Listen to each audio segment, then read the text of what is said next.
This is my kitchen table and also my filing system. Over much of the past 3 decades, I've been an investor.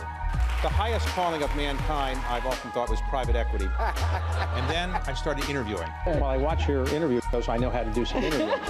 I've learned in doing my interviews how leaders make it to the top. I asked him how much he wanted. He said $250. I said fine. I didn't negotiate with him, and I did no due diligence. I have something I'd like to sell, and how they stay there. You don't feel inadequate now because being only the second wealthiest man in the world, is that right? For the past several decades, Andrew Liveris has been one of the most important figures in American business. For 14 years, he served as a CEO of Dow, transforming that company from a chemical manufacturing company to one led by science and innovation. Currently, Andrew Liveris is involved in a number of business endeavors, including serving as chairman of Lucid Motors, an EV startup company. He also serves as an advisor to the Saudi Sovereign Wealth Fund. I sat down with Andrew recently in Lucid's showroom in New York to discuss his accomplishments and his future ambitions. So I've interviewed many business people on this show, but very rarely have I interviewed anybody who has any interest in so many different continents. So you're doing something in Saudi Arabia, we'll talk about that. You're involved in things in Europe. In Australia, you're native Australia. You are now the head of the Olympic Committee. Is that right, for the next Olympics in Australia? The 2032 Brisbane Olympics. They won the bid last year, and I'm the president of that to put it in place. And 2032, as you know, is 10 years, so that's an exciting project. And in the United States, you were for quite some time, more than a decade, the CEO of Dow. Dow Chemical, initially they were called Dow, and you merged it with DuPont before you stepped down. Is that right? Correct. Yes. So let's go back to your beginning. You grew up in Australia. How did you manage to get to Dow and to the United States?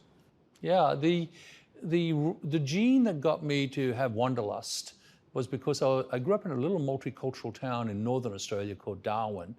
Lots of Asians, lots of Indigenous people, First Nations people, lots of immigrants like Greeks that came from these very poor areas. So I had this desire to go see where they were from and understand the places north of us, Indonesia, China, Asia as a whole.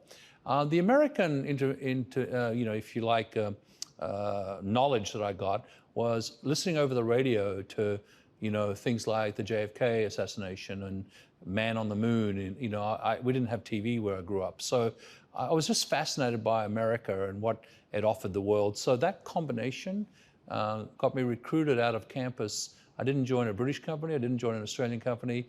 The companies that came by that were American were the ones that I was intrigued by. And Dow had the best recruiting line of them all for a 21-year-old. Join us and we'll show you the world.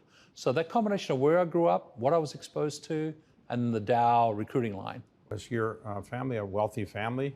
No, blue collar, as we would call them, immigrants. My father, we lost our grandparents. He lost his parents, and so he raised his 2 younger brothers when he was 12.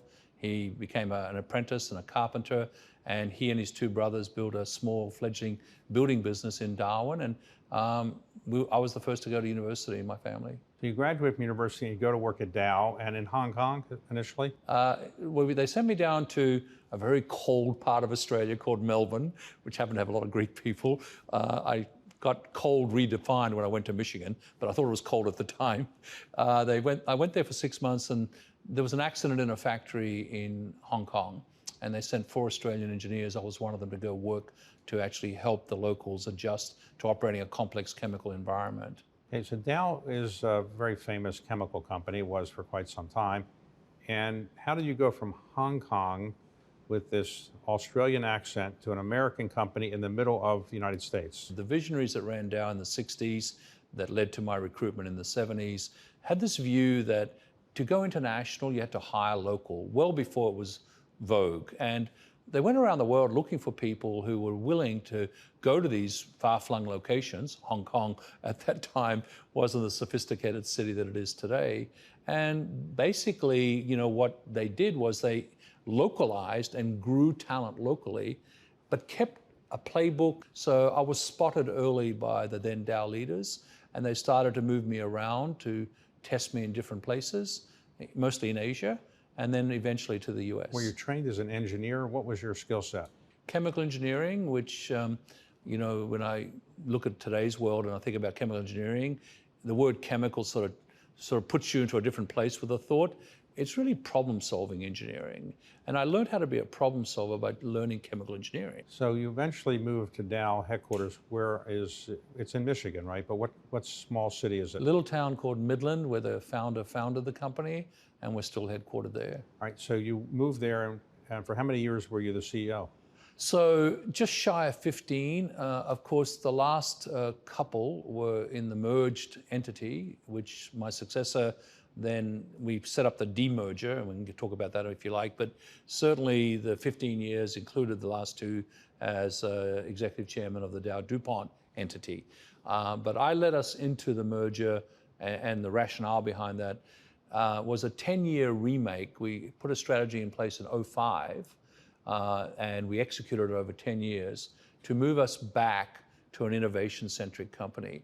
We had lost our way, we had commoditized, we had rested on the laurels of all of our previous inventions, and by the time the 90s and the 00s came around, we were really, our innovation chest was bare, our cupboard was bare. So we reconstituted innovation in the company by changing the portfolio. So you took Dow Chemical, you renamed it Dow at one point, took the chemical out of it, and then you merged it with DuPont. Yeah. And then you split the company into 3 different companies, is that right? Yeah, so 2 amazing American iconic companies, 300 and so years of corporate history between them. DuPont founded on explosives, Dow founded on, chlorine.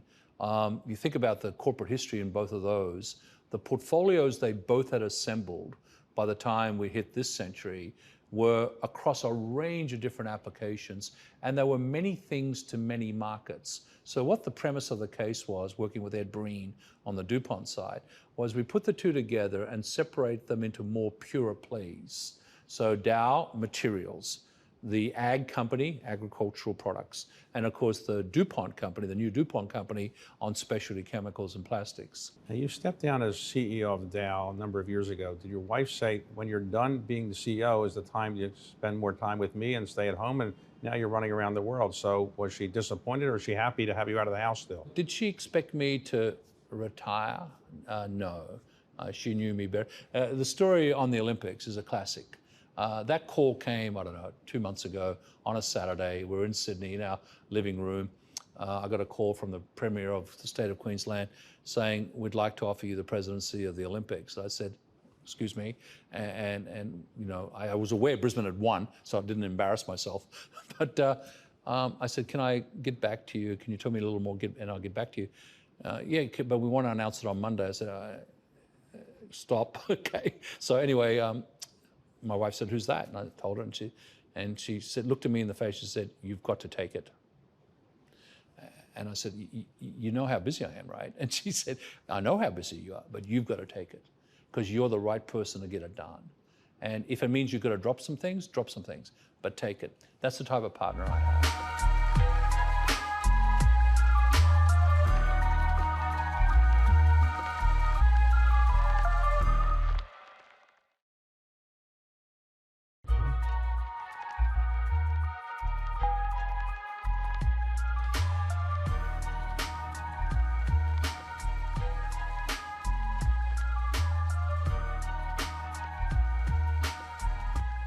How did you wind up to be the chairman of an automobile company when you hadn't really been in that industry?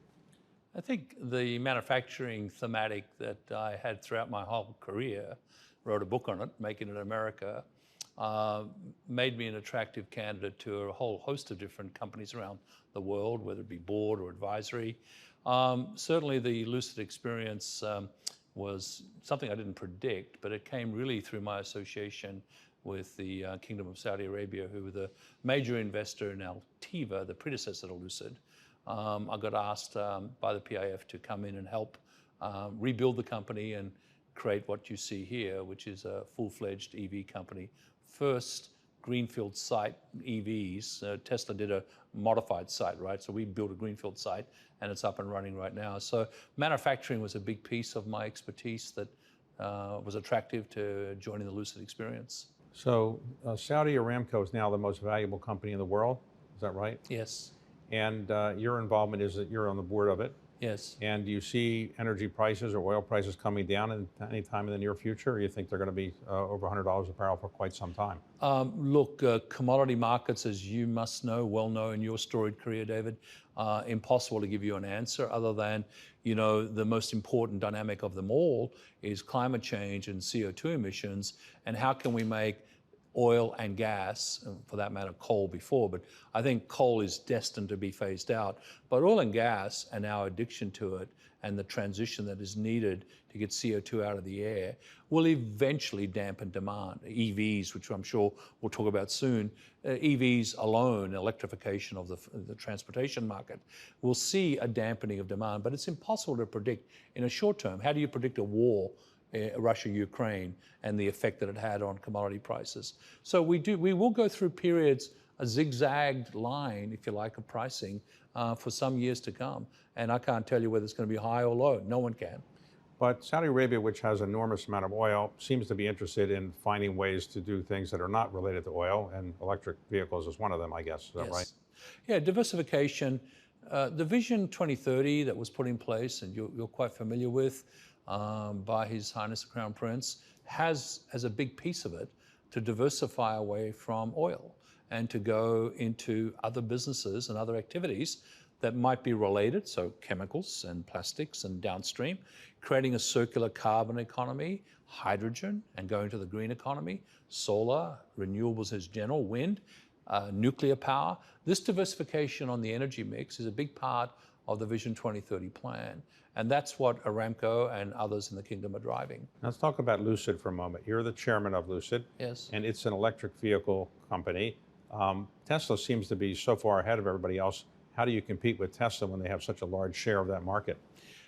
This is a technology business. So in your earlier question about how did I get involved, I said manufacturing. Well, manufacturing is an interesting word being used for a couple hundred years in humanity as we obviously went up the technology ladder. Humans are inventive and innovative because of technology advantages. Lucid offers a technology advantage and beats everyone right now and is being recognized for it. Firstly is the distance we can travel without needing, to charge, and that's over 500 miles, EPA certified. Second is our charging time. We can actually get a recharge of up to 300 miles in 22 minutes. That's technology. Those two topics are all about technology. The car and its surrounds is aesthetically beautiful. It drives fantastically. It's absolutely, totally a luxury car and clearly an experience. And the software that supports it is also technology. So what we've been doing at Lucid is homing in on the technology side of differentiation. Is there room for a Tesla or a Lucid and a bunch of others? Of course. I mean, we are going to see EVs as the primary mode of transportation in our lifetime. Now, where does Lucid manufacture its cars? Arizona, Casa Grande, Arizona, just outside of Phoenix. And if I wanted to go buy one, where do I go buy one? Do you buy them online, or do you come to a showroom like this and they cost about $5,000 a piece or something like that? You are in the right place to buy one. We can maybe hopefully sell you one as you leave. We have a retail strategy. We go directly retail and service centers around the country. We're opening up retail centers as we speak in Europe, but we have them in the United States, and this is an example of one. And no, the price point is not $5,000. We have a price point at the high-end luxury end. Our competition is Porsche, BMW, Audi. You're trying to be an electric vehicle for high-end cars. At this point in time, that's our strategy. We've got the Dream, the Grand Touring, we've got the Air, and then the SUV, the Gravity. These price points are north of $100,000, with the Dream at about $160,000, $170,000. But clearly that's the luxury end. The mass market end, where General Motors and Ford and others are pointing themselves, is obviously the big opportunity. We'll eventually get there, but we've made no announcements. And do you have one of these cars? I do. I was an early buyer at full price. I felt it was important that I demonstrate my support for the team. I'll never forget the amazing drive I had I have it down in Florida, where my residence is. I drove it, drove to Palm Beach and drove around there. And every time I stopped, I had people looking at me. And I knew it wasn't me. It was clearly the car. And then I parked it. And I will kid you not, It was like a mob scene around me. It was I think it was the second car in Florida, so clearly it had not been seen.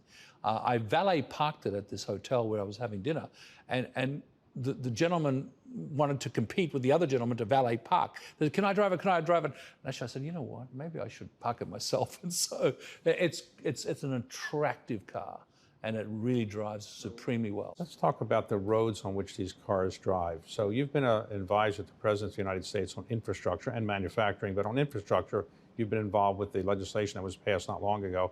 Why is the United States infrastructure so terrible compared to so many other wealthy countries? Well, you know, I have been around US politics like you for a couple of decades and have served a variety of presidents from the different parties. And the attitude in the United States is obviously to keep taxes low and keep the public spend under control. And the word control is interesting, but that stops forward thinking in terms of planning. And therefore, the short-termism around our fiscal policies has hurt us. I mean, in essence, infrastructure is a long-term return. And to get a long-term return, putting it into private hands is one way of doing it. But really, the public side of life has to be willing to do the forward spend. The forward spend on airports and roads and EV charging stations has to come from the public domain. Now, raising taxes to spend money on infrastructure means you've got to trust the people doing the spending. And I think the public-private model is the way to go there, which is actually create an infrastructure bank that is US public company owned or public sector owned that has private sector matching funds. I think that sort of breakthrough has yet to occur in the United States. So where we go is tax and spend, which unfortunately one side of the aisle disagrees with. Manufacturing is something the United States is thought by many people not to be as good at as we were 40, 50 years ago. Is that fair? There's a perception that manufacturing is yesterday's sector, and that is so erroneous because pretty much everything in modern life is made.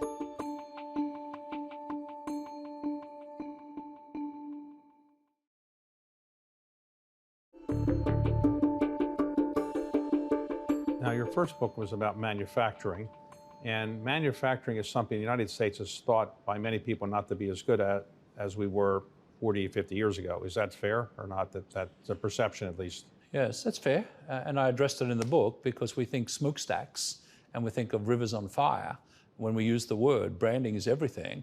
And today, everything gets branded in a heartbeat, right, through Instagram and you name it. And as a result of that, there's a perception that manufacturing is yesterday's sector. And that is so erroneous because pretty much everything in modern life is made. I used to say at Dow, we've only got three functions, okay? To invent, to make, and to sell. The rest is overhead. And the make part is actually very connected to the invent part. China was brilliant in its strategy through the 30 years of Deng Xiaoping because it attracted assembly and then insisted on R&D. There were only 10 R&D labs foreign-owned in China in 1990. By 2010, there were 40,000 foreign R&D labs. Why? Because they wanted to know not just how to make and assemble, they wanted to invent all the way back to the material, to the battery, to the products. And to do that, they needed R&D. Manufacturing and R&D live together, okay? They live together through prototyping and scaling. And the topics of invention and innovation are in manufacturing because you actually learn while you make. And then when you digitize, you learn more.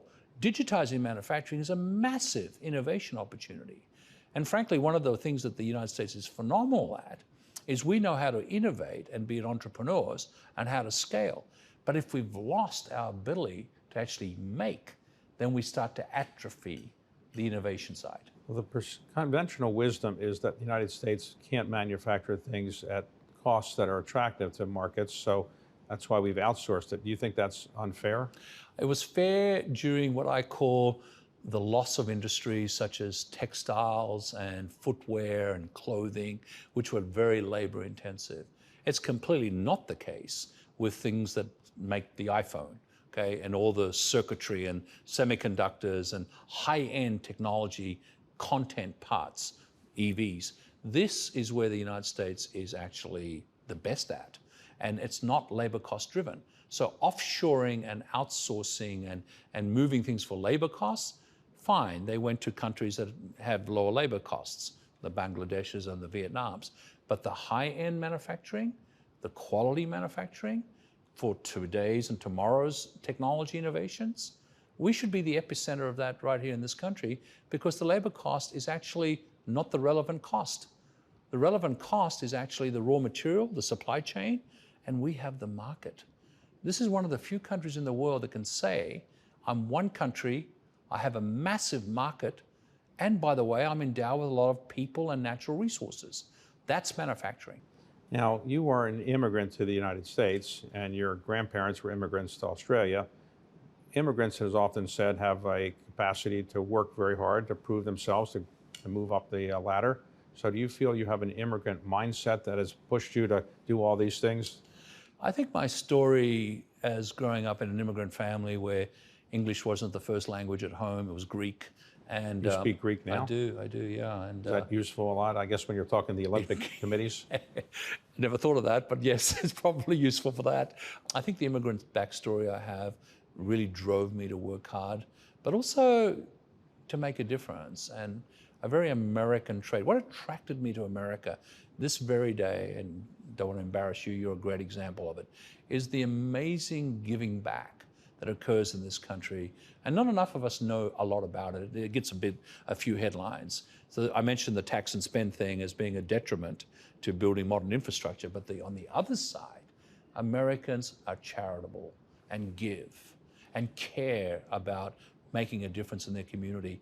That's what Dow showed me, and that's what I and my wife Paula and I live today.